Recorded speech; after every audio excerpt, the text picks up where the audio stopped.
Boa noite, irmãos. Nossa última palestra hoje, uma alegria ter estado com vocês esses dias, aqui na Igreja Batista em Parquelândia, compartilhando um pouco da história da Igreja Medieval e da Reforma. Espero que os irmãos tenham crescido no conhecimento não só da história da Igreja, mas também consolidado a sã doutrina através daquilo que nós compartilhamos. E hoje à noite nós vamos encerrar falando sobre esse personagem, João Calvino, uma figura que é admirada por muitos, odiada por outros, mas nós vamos ver como foi a história dele e o pensamento dele, de que forma João Calvino contribuiu para a formação do pensamento protestante. João Calvino, os irmãos podem ver ali pela data, 1509 a 1564, os irmãos podem ver que ele, quando Martinho Lutero fixou as suas teses na porta da igreja de Wittenberg, do castelo de Wittenberg, João Calvino tinha somente 8 anos de idade, era uma criança, era um menino. Então ele é um reformador de segunda geração, como é chamado. Então ele não pertence à primeira geração de reformadores, como Lutero, Melanchthon e Zwinglio. Ele pertence a uma segunda geração. E outro fator importante, João Calvino, ele também não é alemão, não é um reformador alemão, ele é francês. João Calvino é francês, mas a França nunca acolheu a reforma protestante. A França nunca abriu as portas oficialmente para a reforma. Sempre foi um país católico, extremamente fechado aos pensamentos da reforma protestante. Então João Calvino ele realizou o seu trabalho não na França, que é o seu país de nascimento. João Calvino realizou o seu trabalho na Suíça. Então, na Suíça, ele se fixou na cidade de Genebra e foi ali que ele concentrou a sua atividade teológica, pastoral e até política. Então, Calvino foi um estadista também. Não foi somente um teólogo, um pastor, mas foi também um estadista. Ele morreu novo, os irmãos podem ver, ele morreu com 55 anos de idade. João Calvino era um homem muito doente, várias enfermidades, muitos problemas de saúde, vários problemas que ele descreve nas suas cartas para os seus amigos, com quem ele mantém uma correspondência muito viva. Ele dá indícios de doenças que os médicos hoje detectam e dizem que ele tinha isto ou aquilo, pedra nos rins, por exemplo, era um problema que ele certamente tinha. Fortes dores de cabeça ele tinha também. Então João Calvino era um homem com uma saúde fragilizada, ele era muito frágil na sua saúde, não era um homem de saúde, um homem forte, ele não era assim. Ele morreu relativamente cedo, deixou sua esposa viúva, sem filhos. Ele teve um filho, mas o filho morreu na infância.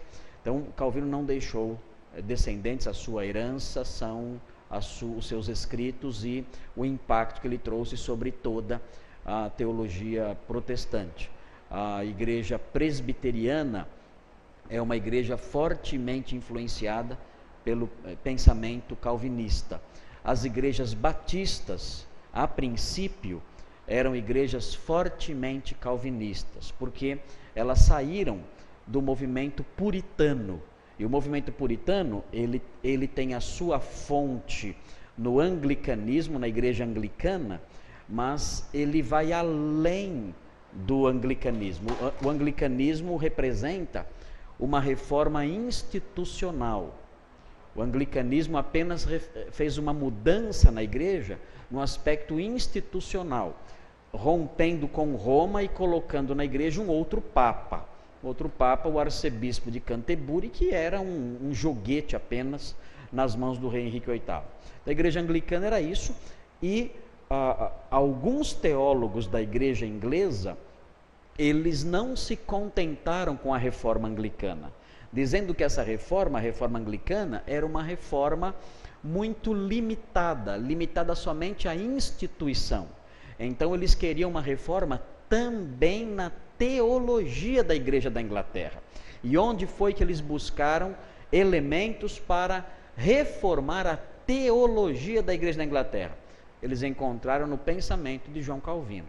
Então, os puritanos, que eram esses anglicanos que queriam uma reforma que voltasse para o Novo Testamento de forma mais pura, por isso eles têm esse nome, puritanos, eles queriam o Novo Testamento em toda a sua pureza, por isso são chamados de puritanos.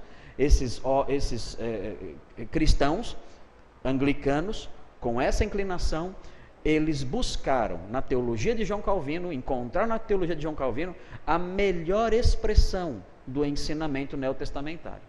Então, abraçaram a teologia de João Calvino como a melhor expressão, e o puritanismo então foi marcado por essa presença do pensamento calvinista.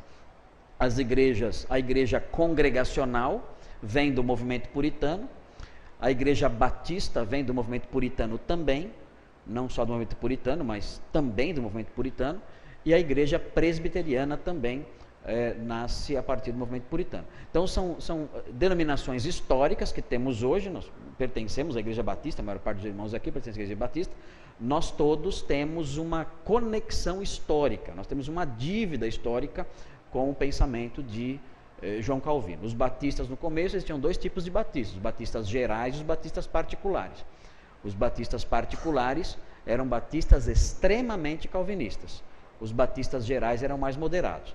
Hoje, os batistas, a grande maioria dos batistas hoje em dia, são mais arminianos. Não há muitos batistas calvinistas hoje. Se há, são poucas igrejas batistas são calvinistas. A minha igreja é uma igreja, nós pastores lá, nosso ensino é o ensino calvinista. Nós somos calvinistas na Igreja Batista Redenção. Os pastores são calvinistas, nós ensinamos o modelo calvinista de teologia. Há outras igrejas batistas que fazem isso, mas nós somos uma raça em extinção. Nós somos batistossauros. Nós estamos aí nessa rota de extinção, porque na realidade, no mundo moderno em que a vontade humana ela é sempre colocada acima da soberania divina, é muito difícil as igrejas adotarem o modelo calvinista que dá tanta ênfase na soberania de Deus. Muito bem, mas aí está João Calvino, vamos conhecer um pouquinho da história dele. Vem aí a primeira informação. Ele nasceu em Noyon, na França, estudou teologia na Universidade de Paris, que é a Sorbonne, e direito também. Calvino era teólogo e era advogado também, assim como Tertuliano de Cartago, ele era formado em teologia e em direito. Então isso é muito útil, porque o raciocínio de João Calvino é um raciocínio que mescla também conceitos jurídicos, conceitos de justiça e tudo mais, e também foi útil para ele no seu trabalho em Genebra também. Então, note que essa caneta eu não me dou bem com ela, não tem jeito. Eu vou pedir para você fazer as mudanças aí para mim, ok? Ele se converteu em 1533 e fugiu de Paris acusado de divulgar ideias protestantes. João Calvino, ele teve dificuldades na França, porque a França, como eu disse no começo, ela sempre foi muito católica, sempre fortemente comprometida com o Papa. Até por razões políticas, o apoio do Papa sempre foi importante para a coroa francesa. Lembrem-se que eu mencionei ontem aquele episódio sobre o cativeiro babilônico do papado. Onde foi que o papado permaneceu durante 70 anos? Ele permaneceu em Avignon, exatamente ali, em território francês, no sul da França, como um joguete nas mãos do rei da França. Então o papado e os reis da França tinham uma conexão muito grande, muito forte, e a reforma protestante nunca foi acolhida na França. Guilherme Farel foi um reformador, que nós vamos conhecê-lo daqui a pouquinho, e que foi grande amigo de Calvino. Ele era francês também, mas ele se fixou em Genebra. E Guilherme Farel, ele evangelizava no sul da França. Ele era um evangelista e um homem corajoso. Poucos ouviram falar dele, a não ser aqueles que estudam mais a vida de João Calvino, ouvem falar, tem conhecimento sobre a vida dele porque ele era muito próximo de Calvino. Mas ele não é muito conhecido no meio evangélico, de um modo geral, não se ouve falar muito dele. Mas ele era um evangelista muito corajoso e ele fugiu da França até porque a pressão contra ele era grande. Então, por exemplo, uma vez ele estava próximo de uma ponte e passou uma procissão carregando uma santa, como os católicos fazem hoje, né? Os católicos pegam lá um santo, uma santa e fazem a procissão, e todo mundo vai atrás ali, cantando aqueles cânticos meio fúnebres e tudo mais, aquela expressão de religiosidade que a gente não encontra em lugar nenhum da Bíblia, só no paganismo existe isso, não existem procissões cristãs, né? O cristianismo não tem procissão, não tem marcha para Jesus no cristianismo, ele não existe, né? O cristianismo ele expressa a sua santidade, o seu testemunho em meio à sociedade de outras maneiras. O cristianismo realiza uma revolução na sociedade e ele chama a atenção da sociedade através do testemunho sério, santo e comprometido dos crentes, dos fiéis. Mas não através de passeata, gente na rua pulando, gritando, cara pintada, isso aí não. Isso aí o cristianismo desconhece esse tipo de coisa, porque na realidade isso aí faz até o contrário. Lá em São Paulo, quando tem essa marcha ré para Jesus aí, né? Quando tem isso aí, o que acontece na verdade é que os jovens saem pela rua gritando e pulando e emporcalham a cidade inteira, suja a cidade inteira, atrapalha o trânsito, é um caos completo e cria aquela imagem negativa do crente na cidade toda. Então, o catolicismo faz também, né, suas procissões, até hoje faz. E Guilherme Farel estava vendo lá passar uma procissão atrás de um santo ali, o pessoal chorando e ali atrás da santa e tudo mais. O que ele fez? Quando a procissão chegou em cima da ponte que ele estava vendo, ele correu lá, pegou a santa e jogou no rio. Aí, e o pessoal olhou, né? Assim, demorou um pouco o pessoal entender, acreditar no que tinham visto, né? Que eles olharam, peraí, mas, né? Ficou um tempo perplexos, né? Porque uma agressão aquilo, né? Santa, rio, né? Ele jogou, peraí.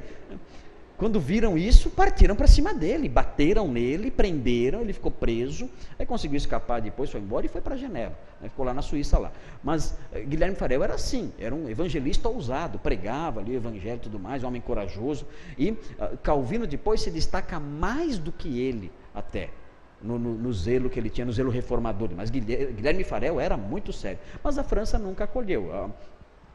Quando nós chegamos na Revolução Francesa, você percebe uma reação do povo, um ódio terrível do povo contra a igreja. Por quê? Porque a igreja francesa era uma igreja sem a influência protestante. Os protestantes franceses, eles eram chamados de huguenotes, os huguenotes. E os huguenotes, eles foram massacrados, todos eles mortos. A França foi varrida dos protestantes, todos foram assassinados, mortos na famosa Noite de São Bartolomeu.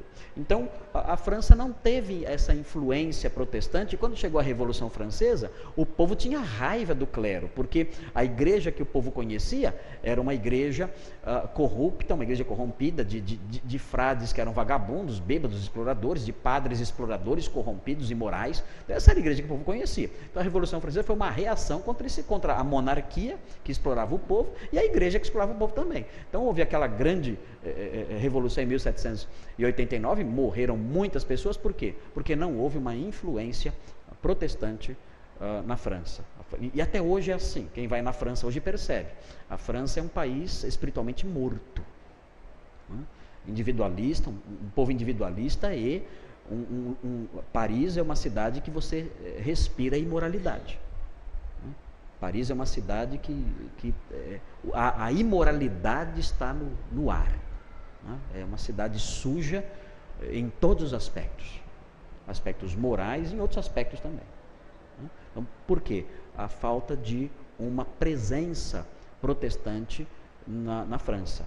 As igrejas, as grandes igrejas protestantes francesas têm 20 ou 30 membros. Igrejas grandes. 30 membros. Uma igreja francesa com 30, 40 membros é uma mega igreja. Você falar que você é membro de uma igreja com 200 membros, eles são impressionados com isso. São igrejas pequenas. Ok. Em 1536, João Calvino publicou em Basileia, na Suíça, a primeira edição de suas Institutas. Então, o que é isso? O que são as Institutas? As Institutas são o nome, na realidade, são instituições da religião cristã.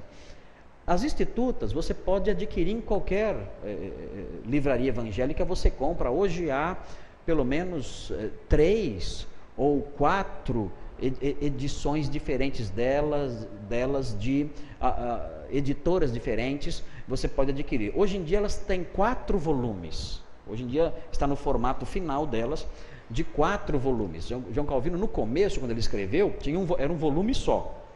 E era um livro de fácil uso. Na realidade, era para ser um livro de bolso. Se bem que os bolsos naquela época eram desse tamanho, né? Então isso não quer dizer muita coisa. Hoje em dia o bolso era grande, né? Não era um bolso assim pequeno, né? Mas era para ser um livro de bolso, e era um livro, para os padrões, um livro pequeno, mas ele foi ampliando isso, ele foi escrevendo mais e mais. As Institutas são um livro de teologia sistemática. Então, o que é isso?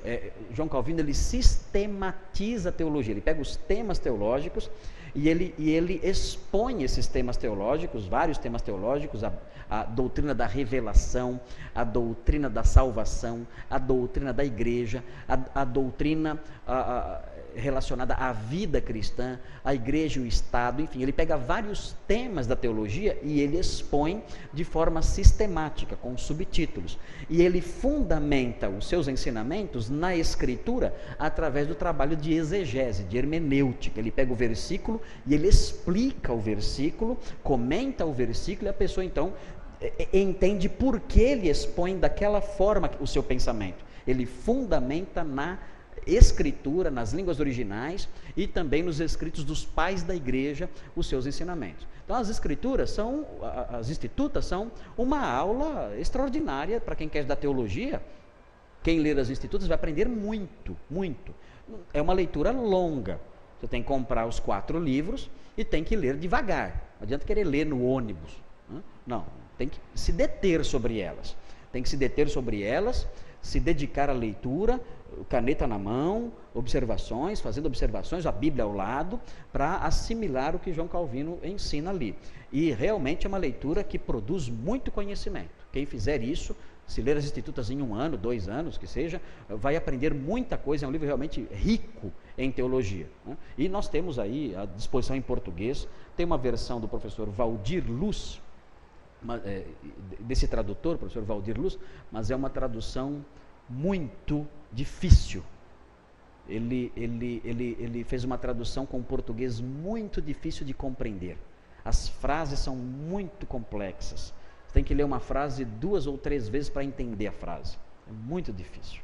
Valdir Luz. Ele é um erudito e ele escreve de forma erudita, então é difícil demais compreender. Agora, há outras traduções que são mais acessíveis, da editora Cultura Cristã. Você pode adquirir pela Cultura Cristã e aí você vai ter uma leitura mais agradável, ok? E eu não ganho comissão, não estou fazendo propaganda, ok?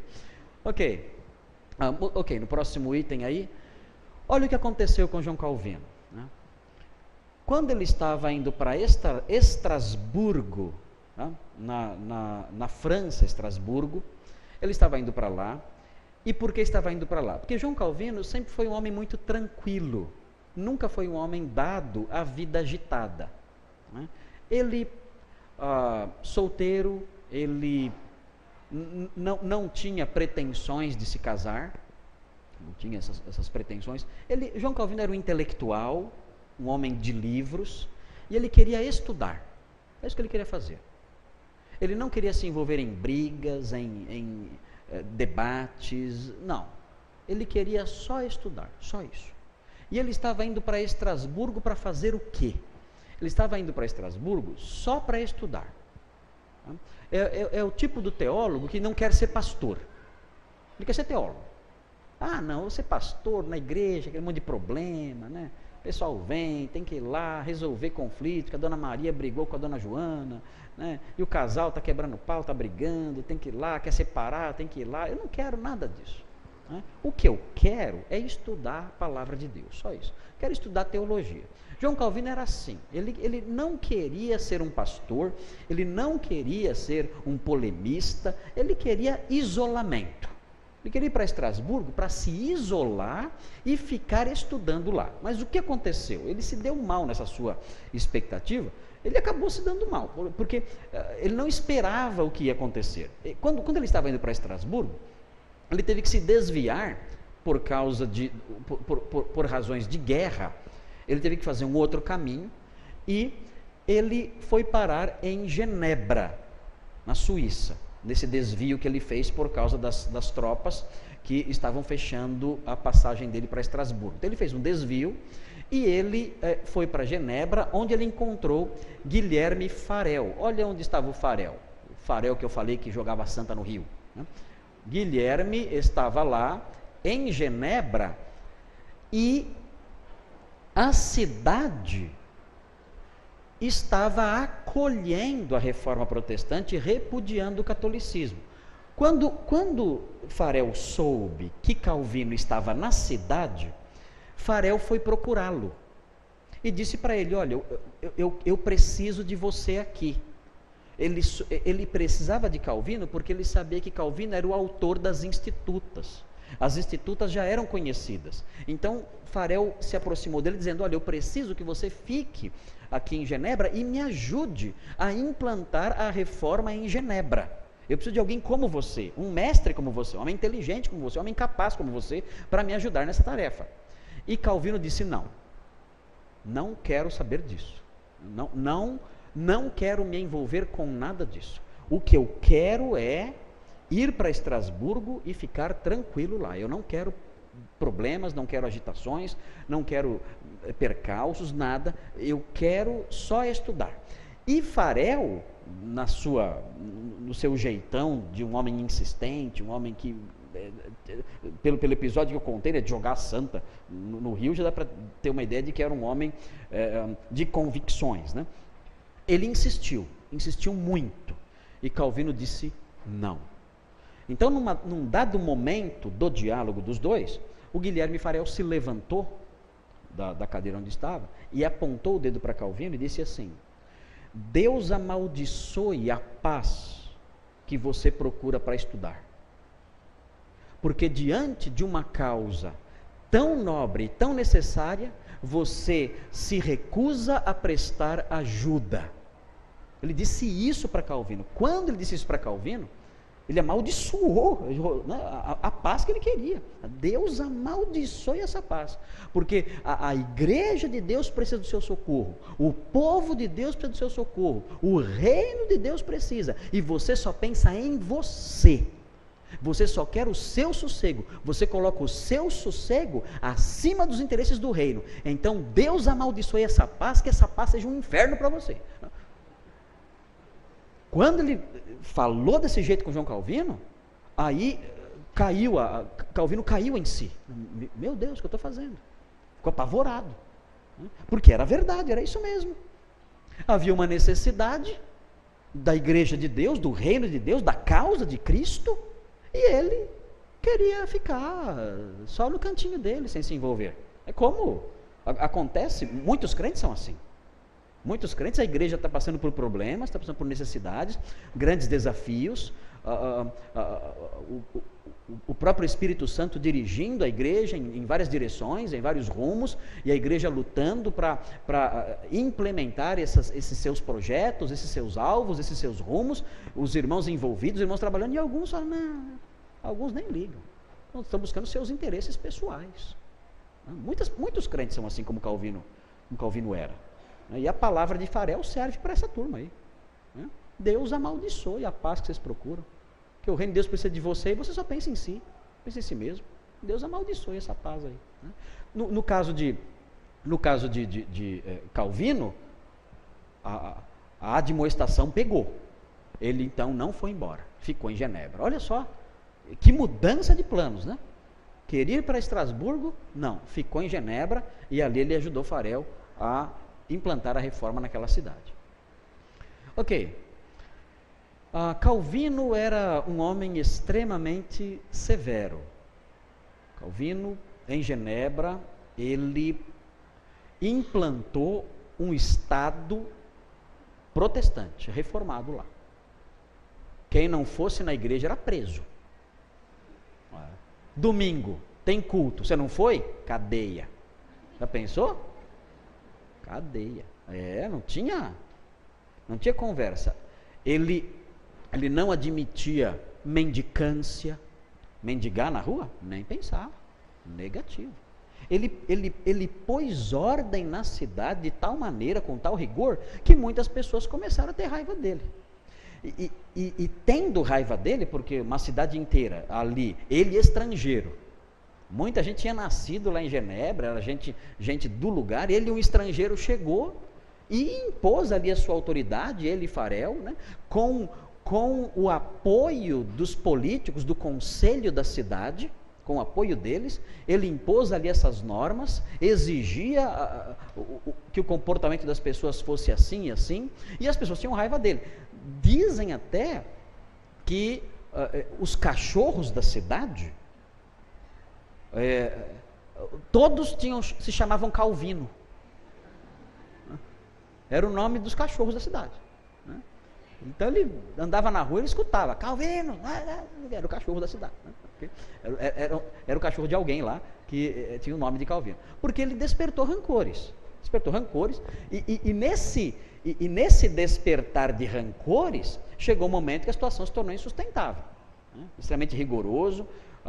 É assim, Calvino ele era realmente muito rigoroso na implementação dos seus projetos, na implementação da sua teologia, do funcionamento do seu sistema.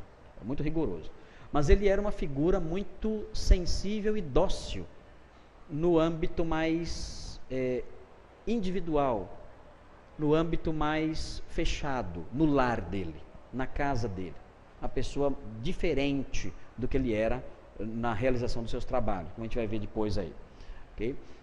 Bom, então o que aconteceu? Por causa disso, ele foi expulso de Genebra, indo para Estrasburgo, onde ficou, olha aí, de 1538 a 1541, 3 anos, ele ficou exilado em Estrasburgo. Aí, em Estrasburgo, ele viveu até feliz, ficou longe de Genebra. Ele dizia o seguinte, olha, eu estou longe de Genebra, que é o lugar onde eu tinha que morrer diversas vezes por dia. Ele cansou de Genebra. Genebra não foi fácil para Calvino. Implantar a reforma numa cidade não foi fácil. O ódio das pessoas, algumas pessoas de convicção católica, pessoas de convicções teológicas não católicas, mas diferentes, que queriam se impor, que formavam partidos, que se opunham a ele, que o perseguiam, que o difamavam. Calvino sofria muito em Genebra. Então ele disse, olha, em Genebra eu tinha que morrer várias vezes por dia. Aqui, Genebra era a minha morte diária, eu sofria muito lá. Agora aqui, em Estrasburgo, onde ele ficou, ele conheceu a sua esposa. Em Estrasburgo, nesses 3 anos, ele conheceu sua esposa, se casou com ela. O nome dela era Idelete. Ela era viúva, ela tinha 2 filhos, ela era viúva de um pastor anabatista, que era um movimento reformado radical que existia na época. Há uma indefinição na questão do que era um anabatista, né? Mas ela era casada com um pastor anabatista e trouxe 2 filhos do primeiro casamento para o casamento com Calvino. E era uma moça muito fiel, era uma moça muito crente. Idelete de Bure, como é chamado, Idelete de Bure, ela é um exemplo de mulher cristã. o apoio que ela deu a João Calvino. João Calvino fala sobre o relacionamento deles dois como um relacionamento maravilhoso, maravilhoso. E Delete foi para Calvino um presente de Deus, porque ele havia dito antes de casar que tem muitas cartas entre os reformadores dessa época, e eles são muito amigos. E uma brincadeira que eles costumam fazer e que dá certo é que um arruma a esposa para o outro, né? Então é uma brincadeirinha que acontece entre os reformadores, esse costume aí de um ficar querendo arrumar a esposa para o outro, né? E arrumaram para o Calvino essa Idelete, né? E antes dele conhecer Idelete, ele disse o seguinte: olha, numa carta dele, ele falou assim: olha, eu não sou aquele amante, né? Aquele homem romântico, né? Aquele homem apaixonado, né? Que vê uma mulher e se apaixona, e poesias e tal. Eu não sou nada disso, né? Que olha para as virtudes físicas de uma moça e tudo mais. Você, se eu tiver uma mulher, ela só tem que ser econômica, só isso. Para mim tá bom. Se ela for econômica, está resolvido o problema, né? Não estava preocupado com outras coisas. Eu não sei se a Idelete de Bire era econômico ou não, né? Mas o fato é que ele não tinha grandes pretensões, não. Acho que Deus foi bondoso com ele, deu mais do que uma mulher econômica para ele. A Idelete realmente se destaca como uma mulher de Deus. E é interessante porque eles formaram um lar em Genebra, e essa casa em Genebra era uma bagunça. Não por causa dele, né? Mas porque Calvino, ele ainda que fosse um homem rigoroso na implementação dos seus projetos, das suas ideias, dentro de casa ele era uma figura extremamente sensível. Se houvesse uma briga dentro de casa, Calvino adoecia, ficava doente, né? E havia briga dentro da casa. Esse é o problema. Olha, tem uma ideia. Na casa de Calvino morava ele, a Idelete, moravam os dois filhos da Idelete. O irmão de João Calvino, a esposa do irmão dele o traiu. A cunhada de Calvino traiu o marido, traiu o irmão de Calvino. E o irmão de Calvino foi morar com Calvino. Tá? Então, 5. E além dele, tinha uma agregada na casa também, que tinha também filhos. Então acontecia, essa agregada não se dava bem com o irmão de João Calvino. E, além disso, as duas mulheres tinham que controlar as crianças. E Calvino, ele não tinha lá muito espaço na casa. Então, a casa era uma casa turbulenta. Além disso, muitas pessoas, às vezes, vinham da França se refugiar em Genebra, protestantes. E o que Calvino fazia quando chegavam protestantes para se refugiar em Genebra? Ele acolhia na casa dele. João Calvino era muito hospitaleiro, ele recebia. Então ninguém consegue entender como foi que Calvino conseguiu escrever tanto numa casa assim. Como é que ele conseguiu escrever tanto numa casa desse jeito?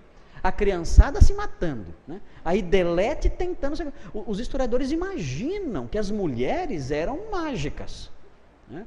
Porque para deixar o gênio, ele era um gênio, ele foi um grande gênio, né? O próprio Papa, quando João Calvino morreu em 1564, o próprio Papa disse: olha, se eu tivesse servos como esse homem, os meus domínios se estenderiam de mar a mar. Eu teria o mundo em minhas mãos, se eu tivesse servos como esse homem. Porque João Calvino era um gênio na política, um gênio na teologia, ele era um homem muito inteligente. Então, como essas mulheres, a Idelete e essa mulher ali agregada ali da casa, faziam para manter a ordem, ele poder estudar, é um mistério.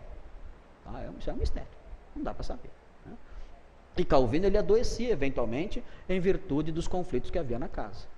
Ele era essa figura assim, sensível, essa figura mais delicada do ponto de vista emocional, além de lidar com as doenças que ele tinha também. Isso também fragilizava bastante. Okay? Então ele voltou para Genebra, com a Idelete, ali formou ali o seu lar, onde ele permaneceu até a sua morte. Pode prosseguir? Em 1559, publicou a última edição das Institutas e fundou a Academia de Genebra. A última edição das Institutas, 1559, já com os quatro volumes. É importante lembrar também que João Calvino não era só um escritor e um estadista, alguém governava a cidade. João Calvino ele tinha uma preocupação muito grande também missionária, uma preocupação missionária muito grande. João Calvino ele fundou gráficas em Genebra que produziam folhetos em francês que eram contrabandeados para a França, para que o país dele fosse evangelizado. Quando a Academia de Genebra foi fundada e chegavam alunos que não tinham condições de pagar os seus estudos, ele pessoalmente, ele saía de porta em porta pedindo ajuda financeira. Calvino não era um homem rico. Em Estrasburgo, por exemplo, ele teve que vender alguns livros dele para sobreviver. Isso é muito difícil para um estudioso, ter que vender seus próprios livros. Mas Calvino teve que fazer isso, vender seus próprios livros para poder sobreviver. Então, fases difíceis que ele passou. E ele saía de porta em porta, um homem importante, uma autoridade da cidade, saía de porta em porta para levantar recursos para alunos que precisavam. Inclusive, Calvino enviou missionários para o Brasil. Os primeiros missionários que chegaram ao Brasil, protestantes, foram enviados por Genebra, pelo próprio João Calvino. Okay? E foram mortos por José de Anchieta. Calvino foi pregador, mestre, administrador. Ele acolheu refugiados protestantes, como John Knox. John Knox é escocês. Escreveu inúmeras cartas, sermões, comentários bíblicos, tratados apologéticos e obras litúrgicas. Então há muito que aprender com João Calvino. Tem vários comentários que você consegue ler, há em português muitos comentários dele, você adquire em qualquer livraria evangélica, você tem acesso, você pode aprender muito com João Calvino. Hoje em dia o crente ignorante de doutrina é ignorante porque quer. Ele quer ser ignorante. Ele não conhece doutrina bíblica porque é preguiçoso. Decidiu ser ignorante e fica aquela história, o Espírito dirige. O Espírito não dirige vagabundo. O Espírito não dirige preguiçoso. Deus não ama nenhum tipo de negligência. Inclusive a negligência intelectual, ele não ama. Não é assim que o Espírito Santo trabalha. O Espírito Santo não trabalha desse jeito. Eu não tenho que estudar nada e vem lá o Espírito Santo e me dirige. Não é assim. Tanto não é assim que Deus deu um livro para o homem. Por que Deus deu um livro para os cristãos? Se eu dou um livro para você, é porque eu quero que você estude. Deus não nos deu um passaporte para como é que chama esse parque aqui? Deus não nos deu um passaporte para o Beach Park. Ele deu um livro. A vida cristã não é um carrossel. Ele deu um livro para que nós estudemos. Então Deus quer que o seu povo leia. E tanto é assim que deu um livro para nós. Ele quer que nós leiamos. Então, os pastores do passado, os crentes do passado, eles não tinham nada. Não tinha nenhum livro traduzido, pouquíssimas coisas traduzidas e ainda de má qualidade. Hoje só é ignorante quem quer. Há muita coisa, há muito que aprender e tudo na nossa mão, a preço acessível, qualquer um pode estudar e crescer no conhecimento da palavra de Deus. E Calvino tem muito para oferecer, ele tem muitos livros escritos e estão em português, você pode ler. Aqui é a primeira edição das Institutas, pode prosseguir. Essa aqui é uma gravura bastante conhecida. O que é que nós temos aí? Nós temos Calvino aqui, e aqui quem é? Que é Farel, né? O que ele está fazendo com a mãozinha esticada, né? Está rogando uma praga poderosa lá, né? Deus amaldiçoe a paz. Calvino até assustou, né? Até para trás, né? Até afastou. Porque Farel foi muito veemente nessa palavra. Essa palavra entrou no coração de Calvino como uma espada. Ele mudou totalmente a sua decisão. Então essa gravura é muito conhecida por causa disso. Pode mudar. Aí Genebra, Após ali está escrito, depois das trevas, luz. Depois das trevas, luz. Então, Genebra foi um centro protestante, um estado protestante. Né?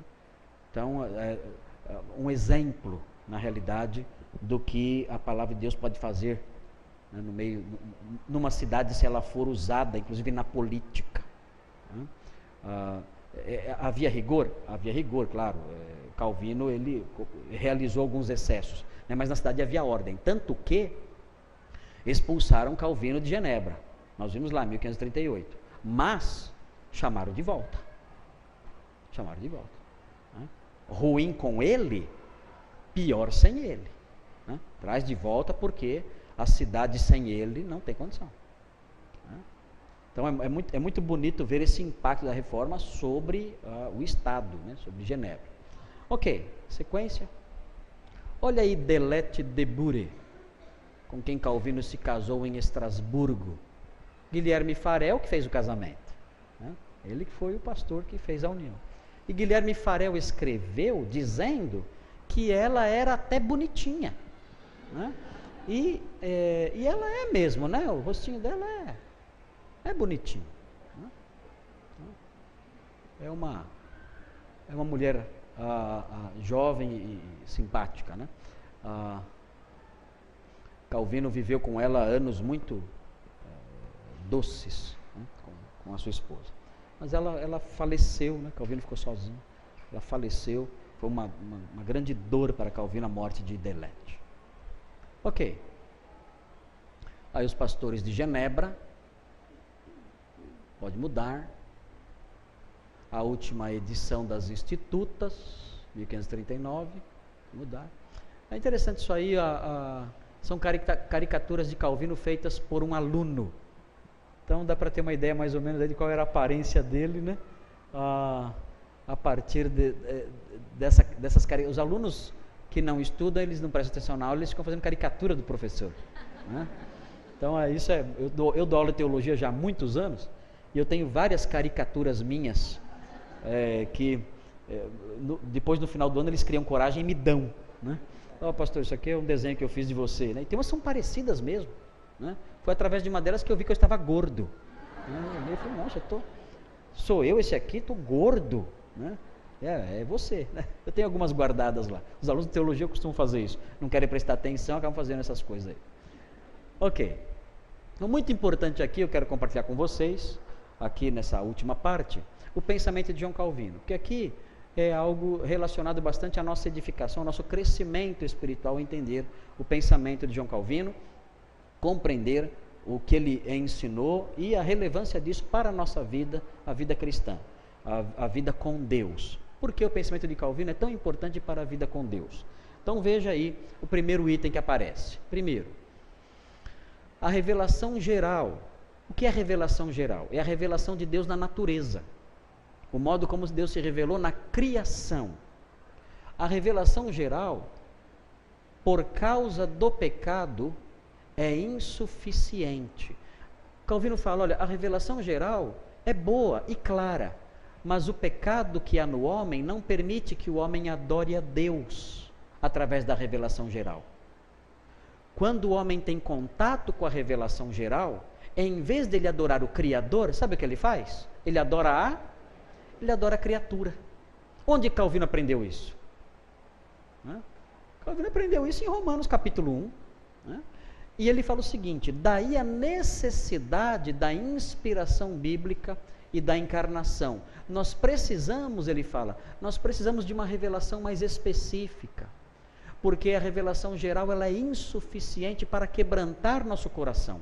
Para quebrantar o coração do homem é necessário a inspiração bíblica, a palavra inspirada, que revela o amor de Deus através da encarnação do seu Filho. É isso que quebra o coração de alguém. Então, não adianta eu provar para as pessoas que Deus existe através da criação. Isso pode até ter sua utilidade. Há pessoas que fazem isso e devem ser estimuladas a fazer isso, a provar a existência de Deus através da criação, porque a criação é um livro que prova a existência de Deus, mas isso não vai transformar o coração de ninguém. Eu tenho que ir além disso, além de mostrar que Deus existe através daquilo que Ele criou, eu tenho também que apresentar às pessoas a revelação especial de Deus, a pessoa de seu Filho e o testemunho acerca dele presente nas páginas da Escritura. Isso é apresentar o Evangelho a alguém. Quando eu vou falar de Cristo para alguém, é nisso que eu devo me concentrar. Eu não posso ficar me concentrando em outras coisas, nas provas da existência de Deus, como faziam os escolásticos. Não, eu tenho que me concentrar na apresentação do Evangelho da pessoa de Cristo, a sua história, a sua morte e ressurreição registrados na Sagrada Escritura, na Escritura inspirada por Deus, e isso sim terá o poder de transformar o coração da pessoa. Ok, outro. A Bíblia é a palavra de Deus, havendo coesão entre ela e o Espírito Santo. O Espírito Santo é a pessoa da Trindade que soprou as Escrituras. As Escrituras são inspiradas por Deus. Então, Calvino dá muita ênfase à Escritura também como autoridade final. É a marca dos reformadores. A Escritura é a autoridade final. Hoje em dia, as Escrituras estão sendo abandonadas. Como? De uma forma sutil, tão sutil quanto foi a Igreja Católica na Idade Média. Como é que a Igreja Católica na Idade Média abandonou as Escrituras? Através de uma interpretação falsa. Diziam o seguinte: olha, quem pode interpretar a Bíblia é só a Igreja Católica, só. Então, quando a Igreja Católica tinha uma prática que a Bíblia condenava, eles pegavam o texto bíblico que condenava aquela prática e interpretavam a maneira deles. Aí alguém dizia, mas o texto diz o contrário disso. Não, você tem que respeitar a interpretação da igreja, que tem a autoridade de Deus para interpretar esse texto. Então, esse tipo de interpretação anulava a autoridade bíblica, a Bíblia desaparecia. As pessoas falavam, eu respeito a Bíblia, mas era só conversa para boi dormir. Hoje em dia está acontecendo a mesma coisa, com uma diferença. Nós não temos uma igreja católica fazendo isso. Nós temos milhões de cabeças fazendo isso. Então você chega para alguém hoje e fala assim, olha, o que você está fazendo é errado. Então o pastor Cleiton se aproxima de um membro da igreja e fala assim, olha, essa sua prática a Bíblia condena. E a pessoa fala, mas onde ela condena? O pastor Cleiton mostra, ela condena aqui nesse texto. A pessoa fala o quê? Pastor, a minha interpretação desse texto é diferente. Cada um tem a sua interpretação. E sabe o que dizem? Dizem o seguinte, a Bíblia tem várias interpretações. Mentira, tem uma só. Tem uma só. Porque a Bíblia foi inspirada por uma mente só, que é a mente de Deus. E Deus não é um esquizofrênico, que escreve coisas com triplo sentido. Não. Há passagens difíceis. Mas dizer que há passagens com muitas interpretações, negativo, é uma interpretação só. Mas a pessoa fala, tem muitas interpretações e eu não concordo com a sua interpretação. Eu acho que esse texto não está dizendo isso. E a pessoa então esvazia a Bíblia da sua autoridade. Então estamos numa época pior do que a época do catolicismo. Porque na época do catolicismo era a igreja católica que fazia isso, era uma cabeça fazendo isso, o Papa. Agora, é todo mundo fazendo isso. Então a Bíblia está sendo abandonada. A pessoa com a Bíblia debaixo do braço, mas não respeita a Bíblia. Por quê? Porque ela fala, naquilo que a Bíblia me condena, eu interpreto ela de outro jeito. Se ela me condenar em alguma coisa, eu interpreto de outro jeito. E aí, você vê casamento de homossexual. Você mostra, olha que a Bíblia condena esse tipo de prática. Não, mas essa interpretação eu não acolho. Eu acho que aqui, na realidade, Paulo está falando do homossexualismo pagão. Homossexualismo cristão pode. Mas o que é isso, homossexualismo cristão? Você ficou louco? Não, é a minha interpretação. Você tem a sua, eu tenho a minha, e eu sou crente, e vou para a igreja, e vou com meu namorado. E vai. O que é isso? A pessoa faz uma pirueta, dá uma pirueta hermenêutica exegética, faz o que bem entende. Então a Bíblia está sendo desrespeitada. Então nós temos que voltar às nossas origens. Nós temos que voltar ao modelo calvinista, ao modelo protestante, ao modelo reformado, dizendo, olha, a palavra de Deus, ela diz o que ela diz. E nós temos que escutar o que ela diz, como ela diz. Eu não posso pegar o texto e dizer o que eu quero que ele diga, e transformar o que ele fala naquilo que eu quero ouvir. Eu não posso fazer isso. Ainda que seja difícil alguma coisa, ainda que a nossa cultura rejeite vários valores bíblicos, eu tenho que ser honesto e dizer, olha, esse texto realmente condena isso. Condena. É difícil? É, mas o texto diz isso. A questão agora é se eu vou obedecer ou não, mas que o texto diz isso, diz. E ele é autoridade. Nós temos que voltar para isso. A palavra de Deus ter valor para nós como ela é. E não a gente ficar atribuindo a ela sentidos que nunca foram sonhados por ninguém que a escreveu. Muito bem. Outra coisa importante aqui, nós temos que voltar para isso também. Está havendo hoje em dia um abandono disso. Os crentes não têm mais temor de Deus. Deus se tornou um deusinho pequeno, um deusinho que cabe no bolso. Veja, Deus governa todas as coisas. Esse é o Deus bíblico. Esse é o Deus de Abraão, é o Deus de Isaac, é o Deus de Jacó, é o Deus de Paulo, é o Deus de Cristo. Esse é o Deus verdadeiro. Ele governa, o Senhor está no seu santo templo. Cale-se diante dele toda a terra. Ele reina soberano. Ele dá e ele tira. Ele mata e dá vida. Ele cria o cego. Ele cria o ouvido do surdo. Ele cria o aleijado. Ele dá a riqueza e dá a pobreza. Ele dá a miséria e dá a fartura. Ele governa tudo. Esse é o Deus bíblico. Não é um Deus que você põe na parede. Esse Deus que criaram atualmente aí. Coloque Deus na parede. O que é isso? Que Deus é esse que você põe na parede? Nem meu pai eu ponho na parede. Eu não tenho coragem de colocar um policial na parede. Não sou louco. Eu não tenho coragem de chegar num tribunal e colocar um juiz humano na parede. Como eu posso comparecer diante do Criador de toda a terra, aquele que fez as galáxias, aquele que domina o universo, é o dono, o Senhor de tudo, e colocar ele na parede? Não, nós temos que resgatar a visão de Deus que se perdeu, da sua grandeza, da sua majestade e mais, da sua incompreensibilidade. Nós temos que entender que não somos capazes de entender. Temos que entender que não somos capazes de entender. Porque Deus matou meu filho? Eu não sei. Mas Ele reina. Ele é soberano. Ele governa a humanidade. E tudo que Ele faz é certo, justo e bom. Eu tenho que dizer isso, eu tenho que crer nisso. Eu tenho que resgatar o coração de Jó. Jó era calvinista. Jó era calvinista. O Senhor deu e o Senhor tirou. Bendito seja o nome do Senhor. Ele reina, Ele reina. Eu não sei de nada. Eu sou o verme, eu sou o pó. Ele é o meu Deus. Eu sei que tudo que Ele faz é bom. Bendito seja o nome dEle. Nós temos que resgatar isso, irmãos.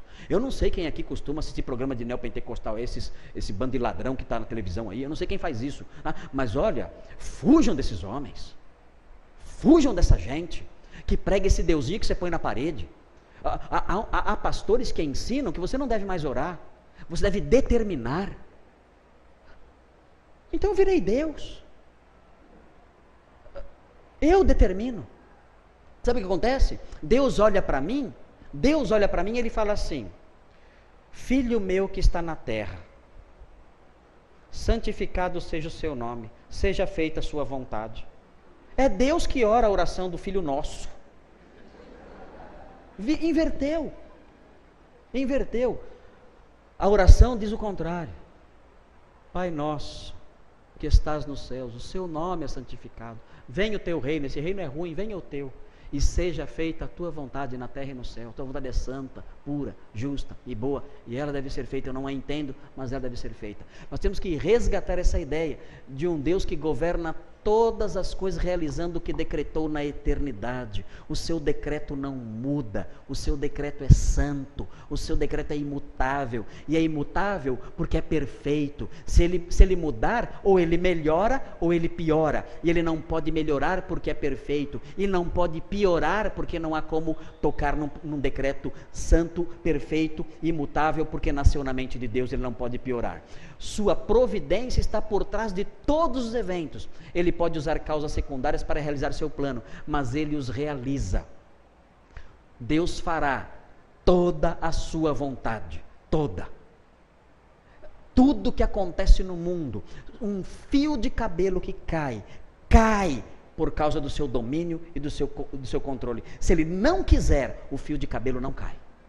Ele cuida dos pardais, ele faz, nenhum passarinho cai do seu ninho se ele não tiver providenciado essa queda.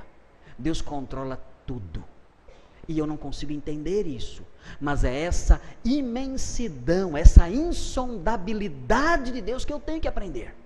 Eu não posso colocar o oceano num copinho de café, eu não posso colocar o oceano de Deus na minha mente, não posso fazer isso. Eu estava dizendo para minha filhinha mais nova, ela tem 7 anos agora, tinha 6 quando eu falei, você sabia que Deus conhece cada formiga que há no mundo, cada formiga, cada uma, e você sabia que Ele vê e comanda o movimento de cada perninha, de cada formiga que há no mundo? Como é que é? Cada movimento de cada perninha, de cada formiga que há no mundo, está debaixo da soberania e do controle de Deus. Ela não movimenta aquela perninha sem que Ele assim determine. Mas pai, eu não entendo. Então você aprendeu a maior lição da teologia, que Deus não cabe na nossa mente. Cale-se diante dele toda a terra. Cale-se diante dele toda a terra. Isso é ser crente. Esse é o Deus dos crentes. Não é o deusinho que inventaram aí, não. Você fica lá batendo o pé e exigindo, e reivindicando, não é isso aí. Esse Papai Noel tolo, estúpido que criaram por aí. Não é esse o nosso Deus. O nosso Deus é o Deus de Abraão, é o Deus da sarça, é o Deus do Sinai, é o Deus do sepulcro, é o Deus da cruz. Esse é o nosso Deus. É o Deus que levanta mortos, controla as galáxias, chama as estrelas pelo seu nome. Esse controla as ondas do mar, os ventos. Nós não sabemos nada. Nós não conseguimos, e há pessoas aqui da área médica, e eu tenho certeza do que eu vou falar agora, nós não conseguimos explicar a nossa mão. Você consegue explicar a sua mão? Você não consegue explicar a sua mão. Toda a complexidade que há na sua mão, todo esse mecanismo, o modo como ele funciona, toda a sua estrutura, suas células, suas veiazinhas, nós não conseguimos compreender, divisar, entender a nossa mão. A nossa mão. E nós vamos entender a mão de Deus? Nós não podemos entender a mão de Deus. E esse é o Deus de Calvino. Cale-se diante dele toda a terra, curve-se diante dele. É o abismo da cruz, como dizia Agostinho, é o abismo da cruz. A mente de Deus é o abismo da cruz. Aquele que foi redimido pela cruz se vê diante desse abismo. Ó profundidade de riqueza, eu não posso entender esse abismo. Mas é isso que gera em nós devoção. Quando eu venho na igreja, eu venho com temor. Eu sento nesse banco, eu estou diante do Criador de toda a terra, do Deus de toda a terra. E na hora que a sua palavra é aberta, eu tremo. Na hora que eu canto louvores a Ele, eu tremo. Eu estou adorando o Deus de toda a terra. Devo colocar guardas nos meus lábios, guardas na minha mente, porque estou adorando esse Deus, é o Deus verdadeiro. Isso tem que ser resgatado. Por que não há temor de Deus entre as pessoas? Porque Deus virou esse Papai Noel tolo, esse Papai Noel estúpido, que criaram por aí afora e que estão pregando aí dizendo que é o Deus da Bíblia. E não é. O Deus da Bíblia é este aqui, que nós mencionamos agora. Muito bem, na sequência. Olha só isso, olha só a bomba que é isso. Olha só. Ao decretar cada evento, olha só. Olha como Calvino disse maluquinho, né? Ao decretar cada evento, Deus o fez de tal forma que não retirou a responsabilidade humana. E agora? A formiga morde alguém e ela é culpada porque mordeu. Claro que Deus não se ocupa de morder de formiga. Mas uma coisa é certa, tudo está sob seu decreto. Mas quando o seu decreto é realizado, inclusive no mal, quem praticou é culpado. A responsabilidade é de quem fez. Como é que se harmoniza isso? Não tem como harmonizar. Não perca seu tempo. Não perca seu tempo. Tá? Se alguém descobrir até o final do culto, me conte, que nós temos aí então a resposta de 1000 anos de inquirição. Não há como entender isso. Mais de 1000 anos de reflexão teológica, não há como entender isso. Veja, por exemplo, em Atos no capítulo 4. Vou dar um exemplo para vocês. Em Atos no capítulo 4. Então, abra a sua Bíblia. Veja aí.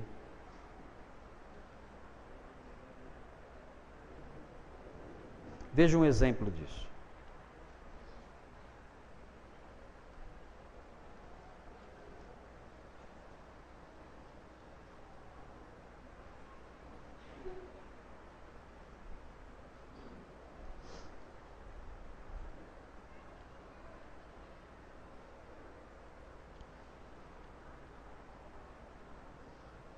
Veja o versículo 23, eu vou ler aqui para vocês.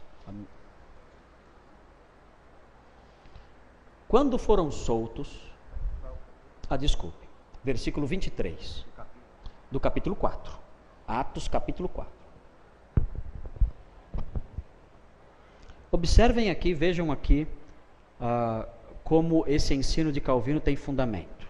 Um dos textos é esse.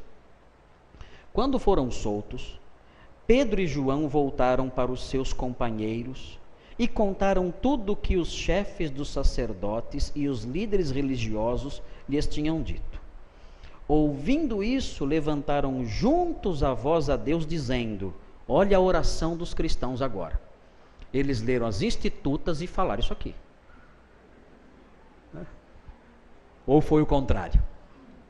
Foi o contrário, né? Calvino leu isso aqui e escreveu as Institutas. Então veja. Olha aqui. Ó soberano. Olha como começa. Ó soberano. Tu fizeste os céus, a terra, o mar e tudo que neles há. Tu falaste pelo Espírito Santo por boca do teu servo, nosso pai Davi. Por que se enfurecem as nações e os povos conspiram em vão? Os reis da terra se levantam e os governantes se reúnem contra o Senhor e contra o seu ungido. 27, presta atenção agora, olha, isso é uma oração. Essa oração é uma oração teológica, doutrinária. Olha o que eles vão dizer agora. De fato, Herodes e Pôncio Pilatos reuniram-se com os gentios e com o povo de Israel nesta cidade para conspirar contra o teu santo servo Jesus, a quem ungiste. Eles fizeram isso? Fizeram. Isso foi mal ou foi bem? Foi o mal. Eles fizeram o mal, eles conspiraram, mataram Jesus. Versículo 28. Fizeram tudo o que o teu poder e a tua vontade haviam decidido de antemão que acontecesse. Herodes e Pôncio Pilatos têm alguma culpa? Mas foi Deus quem determinou que fosse assim. E agora? Ou Deus não determinou? O texto fala que determinou. E Herodes, e não somente Herodes, mas também as outras autoridades são culpadas. Como nós harmonizamos isso? Não dá para harmonizar isso. Não dá para harmonizar. A realidade é essa. Deus decreta cada evento de tal forma que não retira a responsabilidade humana. As Escrituras, porém, não revelam como combinar essas duas realidades. Sabe o que alguns teólogos têm feito? Tem dito o seguinte: não, Deus não decreta. As coisas acontecem, ele não consegue, ele não tem poder para evitar isso. Destroem Deus. Destroem Deus. Quando o texto diz expressamente, eles mataram Jesus, cumprindo o decreto de Deus. Eles são culpados ou não? São culpados, mesmo estando decretado. Como harmonizar isso? Não sei. O Senhor está no seu santo templo. Cale-se diante dele toda a terra. Creio nisso. Creio que Deus decreta e creio que o homem é responsável. Como unir as duas coisas? Não tenho a menor ideia, não me pergunte. Quando acabar o culto, vocês vierem perguntar para mim: pastor, como é que é? Eu vou dizer: não sei. Então já adianto a resposta agora. E se alguém disser eu sei, então manda para mim rapidinho, para me explicar, que eu quero saber. Esse é o grande mistério da cruz. Como harmonizar essas duas coisas? Os reformadores acolheram isso pela fé, sabendo que a mente de Deus está acima da nossa.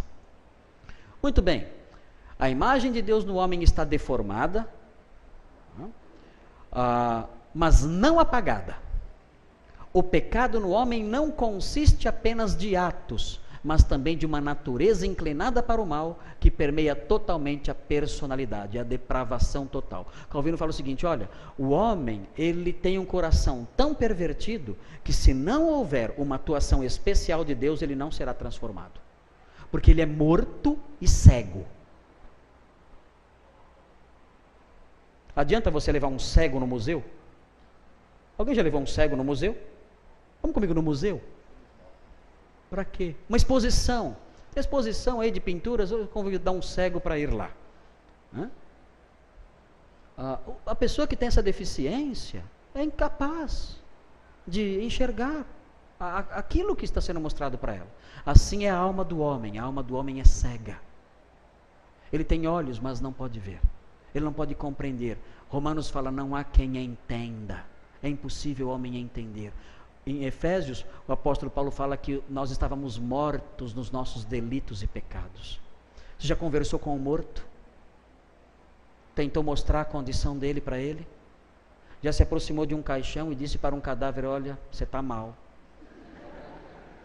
Você está ruim. Você está começando a cheirar mal. Você tem que tomar uma atitude. O que o morto fez quando você falou isso para ele?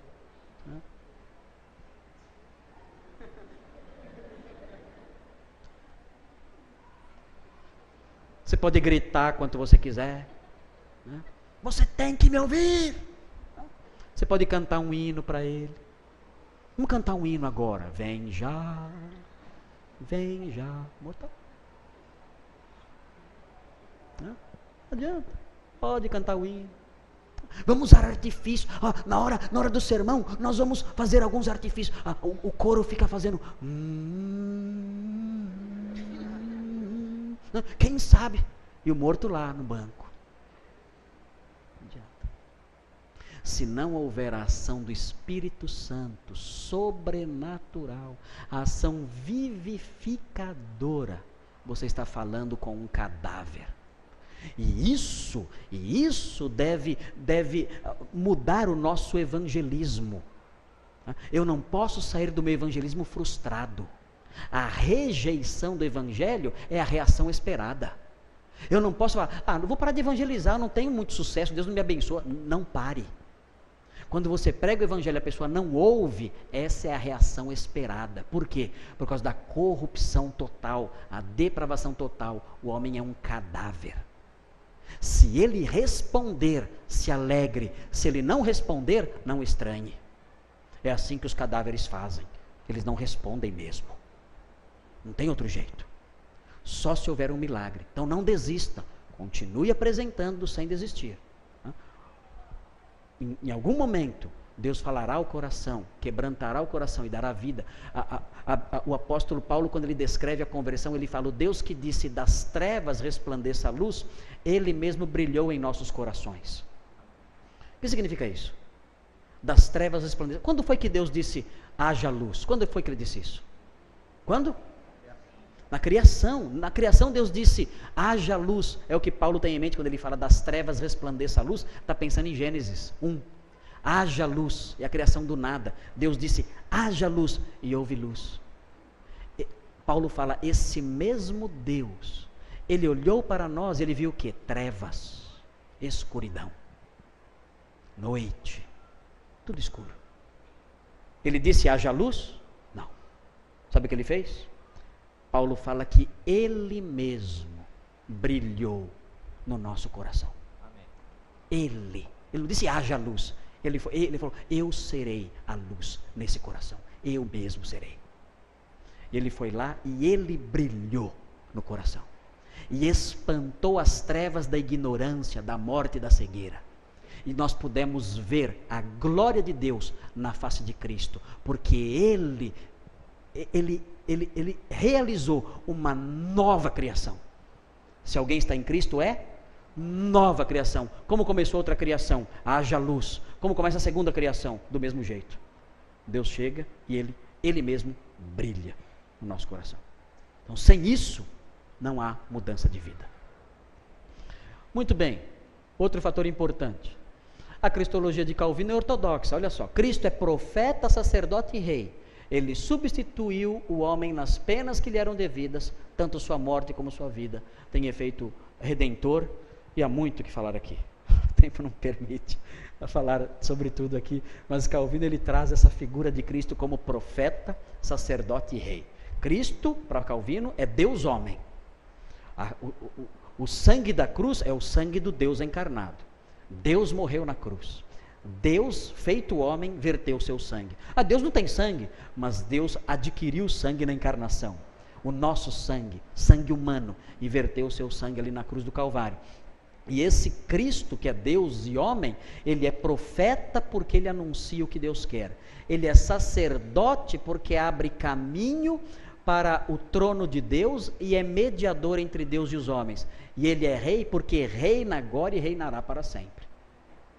Então, essa é a figura de Cristo. E eu, na vida cristã, eu recorro a ele sempre. Às vezes recorro a ele como profeta, quando eu preciso de orientação. As suas palavras vão me orientar, vão me dirigir, vão apontar o caminho. Às vezes eu recorro a ele como sacerdote, quando eu peco. Senhor, perdoa-me, lava-me, eu quero restaurar minha comunhão com Deus. Às vezes eu recorro a ele como rei, quando eu adoro, quando eu venero o seu nome, quando eu o sirvo.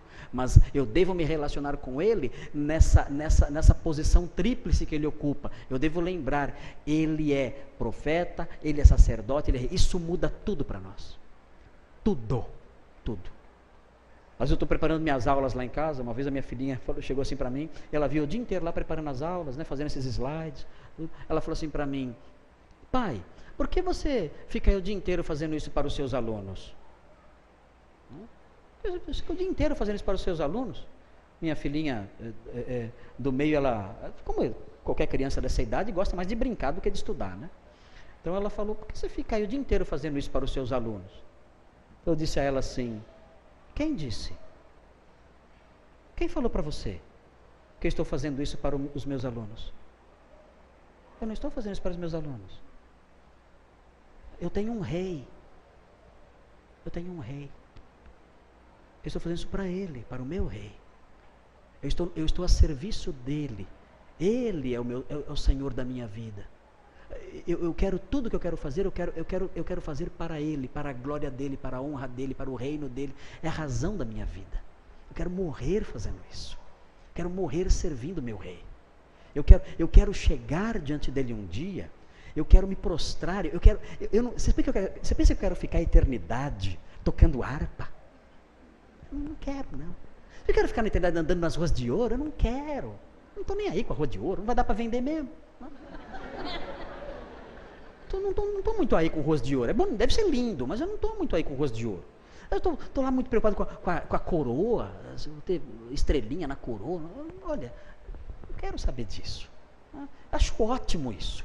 Os galardões, né? Os galardões. Né? Lindo isso. Amém. É a bondade de Deus.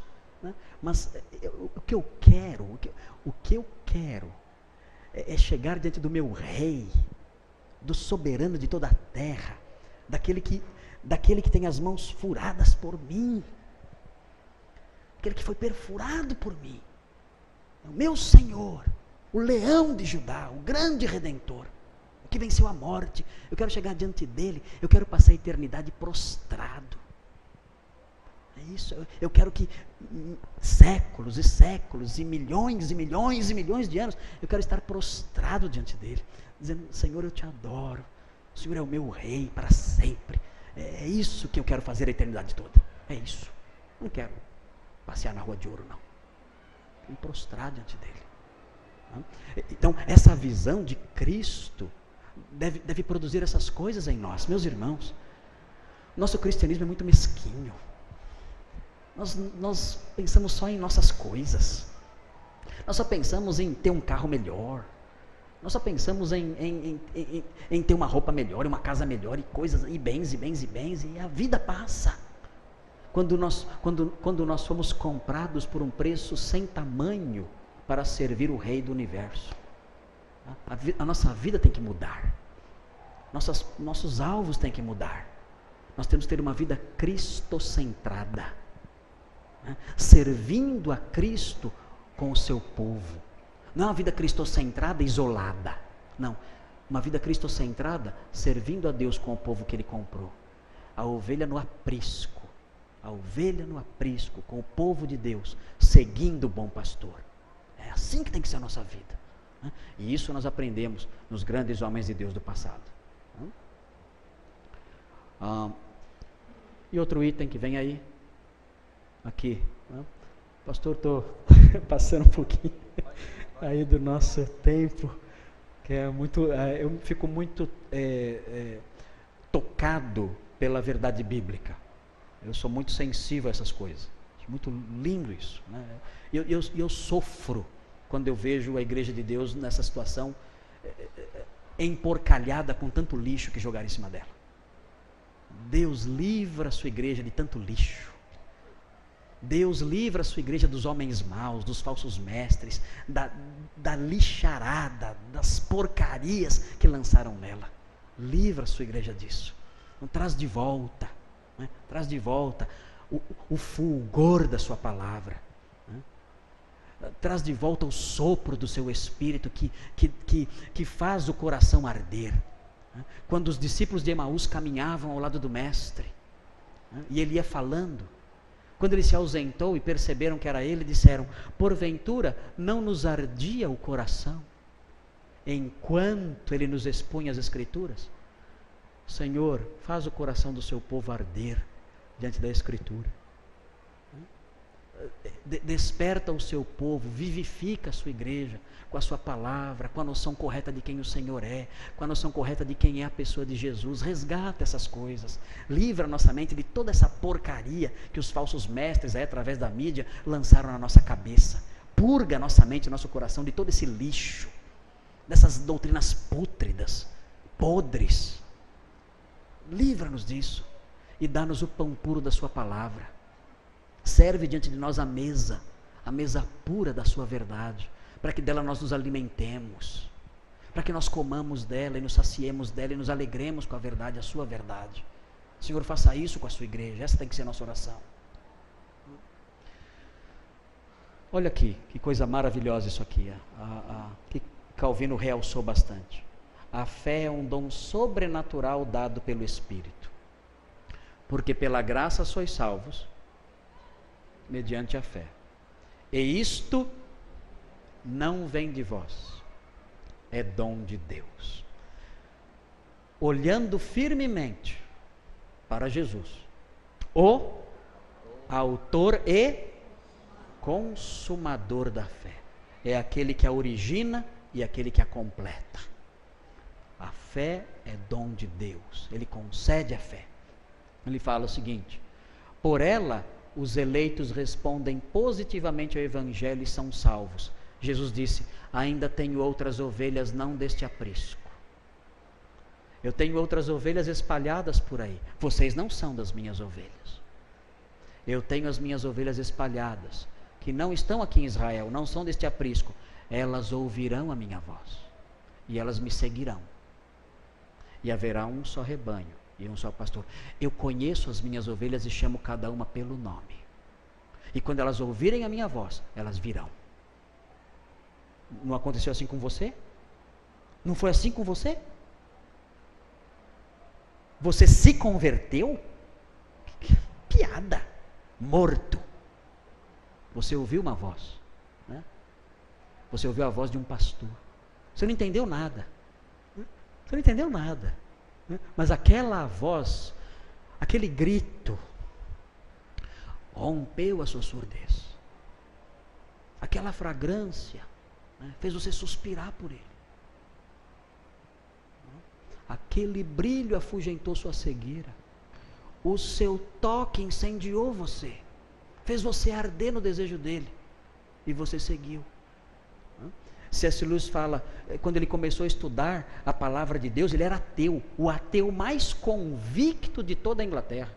Quando ele começou a estudar a palavra de Deus, ele diz o seguinte no livro Surprised by Joy, surpreendido pela alegria, ele fala o seguinte: a cada dia eu sentia a aproximação daquele que eu não queria encontrar.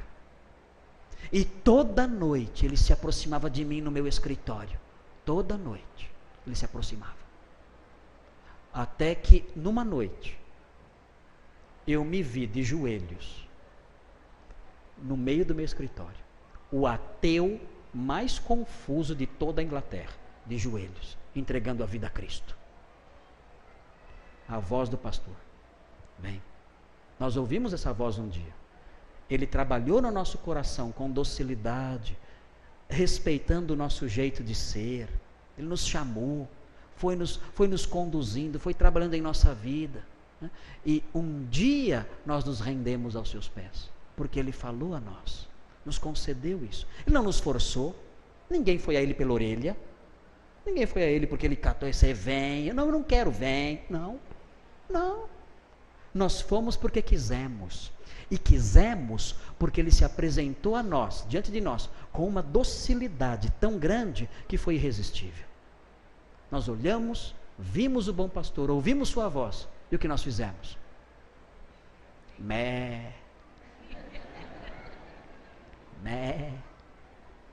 Nós seguimos o pastor, né? Ele nos conduziu, está nos conduzindo, é a nossa história. É isso que Calvino fala, é a nossa história. O pastor nos chamou, nos concedeu a sua fé. Por ela os eleitos respondem e são salvos. Os descrentes, olha que interessante isso aqui para a igreja saber. Os descrentes podem ter uma fé temporária. Os crentes verdadeiros, porém, são preservados. Parecem alguns crentes piratas, né? Que tem uma fé temporária, fica lá na igreja um tempinho, depois, né? Pula na lama de novo. Os pastores têm experiências, eles conhecem, né? Eu conheço, às vezes eu consigo, às vezes eu não consigo detectar, às vezes eu consigo. Às vezes eu chego para alguma pessoa, eu noto, né? Não está normal aquele crente. Eu chego perto e olho, né? Vejo os dentão assim do lobo, assim, né? Eu estranho, tem alguma coisa errada com essa ovelha, né? Você vê aqueles dentão assim.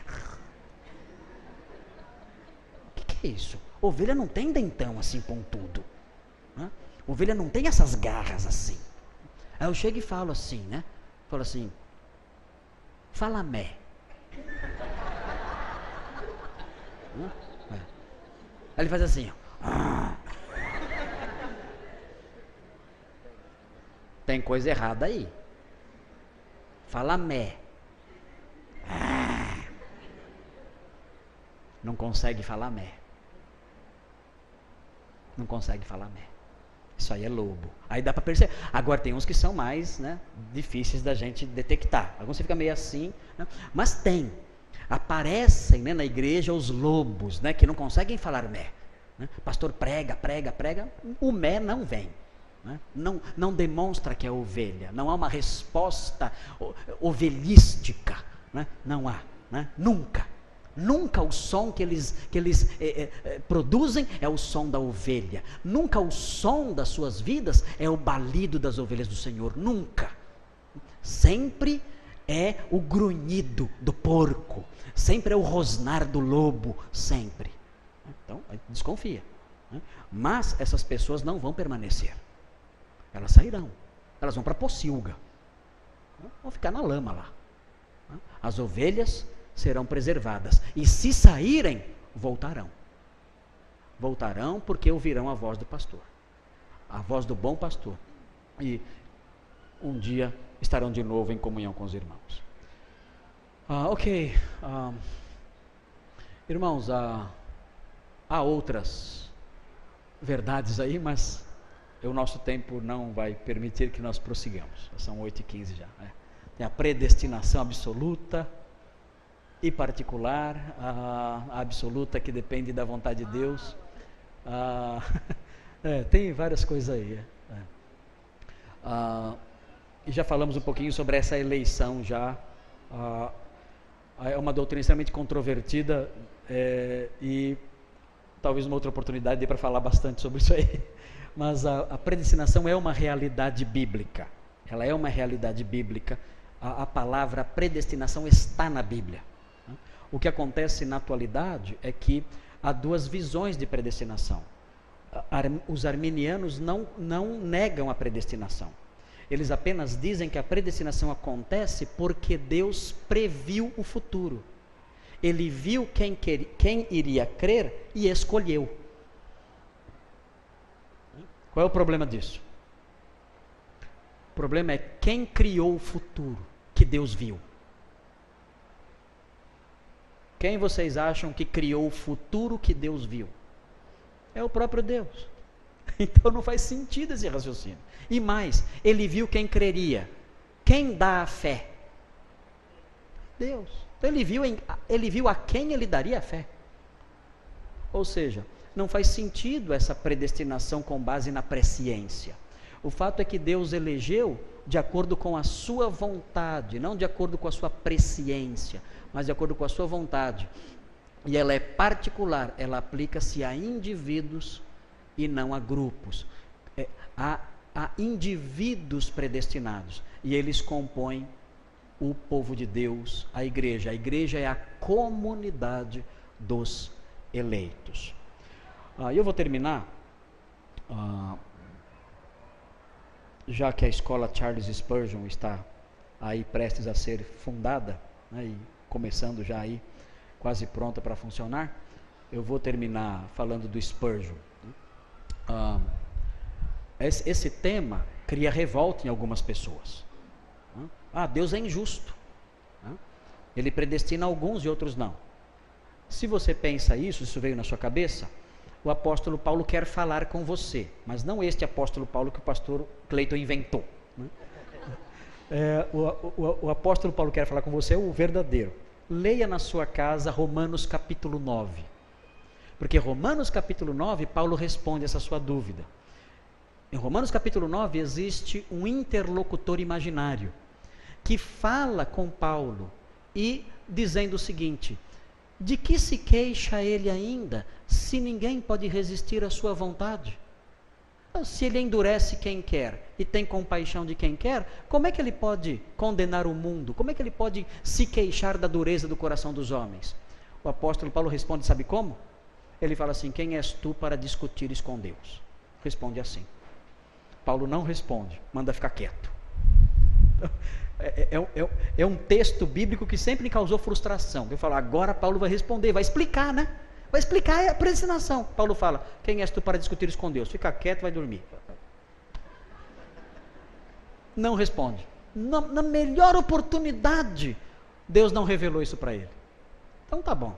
Então nós vamos responder também. Né? Mas o Charles Spurgeon tem uma palavrinha para aqueles que ficam incomodados.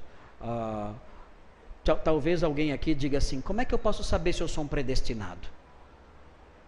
Como é que eu posso saber? Quero saber se você é um predestinado? Quero saber? Tem como saber. Tem como saber.